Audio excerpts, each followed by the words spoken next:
এক তবু অনিয়ন্ত্রিত পর্যটক। দ্বীপটায় মানুষ যায় পঙ্গপালের মতো। ডিসেম্বর, জানুয়ারি, এবার এই 2 মাস ভ্রমণের সুযোগ পেয়ে আমাদের কারো যেন হুঁশ নেই, আমি নিজেও বেহুশ হয়েছিলাম। প্রতিদিন 2000 মানুষ যাওয়ার কথা। সেখানে কমসে কম 7-8 হাজার মানুষ যাচ্ছে হররোজ।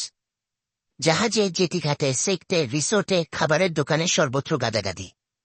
তিল ধারণের ঠাঁই নেই কোথাও। এর থেকেও বিরক্তিকর দীর্ঘ সময় ধরে জাহাজে ভ্রমণের ক্লান্তি। নতুন এই হুজ্জত এবারই শুরু হয়েছে। আগে টেকনাফ থেকে 2.5-3 ঘন্টায় যাওয়া যেত। এখন কক্সবাজার থেকে জাহাজ ছাড়ে পৌঁছাতে কম করে হলেও 5.5 থেকে 6 ঘন্টা লেগে যায়।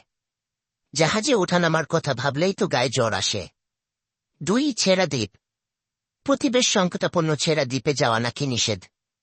সকাল 7টা থেকে কোস্টগার্ড দাঁড়িয়ে যায় সেন্ট মার্টিনের একেবারে দক্ষিণ প্রান্তে, যেখান থেকে টুকরা ছোট 3টি দ্বীপে যাওয়ার সরু রাস্তাটার শুরু। ভাটার সময় রাস্তাটা জেগে ওঠে জোয়ারে তলায়। জোয়ারের সময় খুদে দ্বীপগুলোতে যাওয়া যায় না। সেই ভোর বিহানে অন্ধকার থাকতে লোকজন মোবাইলের টর্চ জ্বালিয়ে ছেড়া দ্বীপের উদ্দেশ্যে রওনা দেয়। কারণ বেলা হলেই আটকে দেবে কোস্টগার্ড। শত শত, হাজারে হাজার মানুষ লাইন ধরে ছুটছে সবাই। নিঝুম দ্বীপ ডিঙিয়ে ছেড়া দ্বীপ, সবশেষে প্রবাল দ্বীপ। সেখানে পাথরের উপর বসে শুয়ে দাঁড়িয়ে চলে সূর্যোদয় দেখার মৎসব। পথে যেতে যেতে চোখ আটকে পড়ে প্লাস্টিকের বোতলের স্তূপে। জোয়ারে এনে রেখে গেছে মানুষের ফেলে যাওয়া উচ্ছিষ্ট। একদল যাতা সাগরের পানিতে ছুঁড়ে ফেলছে। আরেক দল নিজের টাকায় দ্বীপটিতে গিয়ে সেসব কুড়িয়ে মূল ভূখণ্ড নিয়ে আসছে। এই হচ্ছে মানুষে মানুষে ফারাক।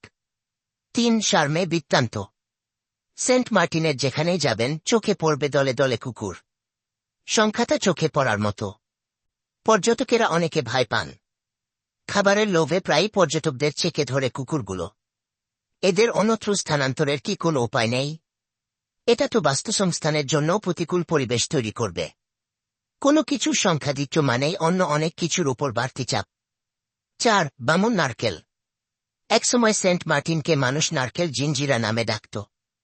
প্রমাণ সাইজের ডাবও পাওয়া যেত দেশের সর্বদক্ষিণের এই দ্বীপটিতে।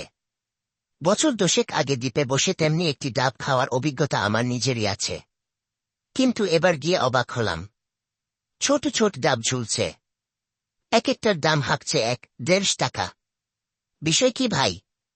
এটুকু ডাবের এত দাম কেন? জানতে চাইলাম। জবাবে দোকানি ছেলেটা বলল, দ্বীপে এখন ডাব হয় না।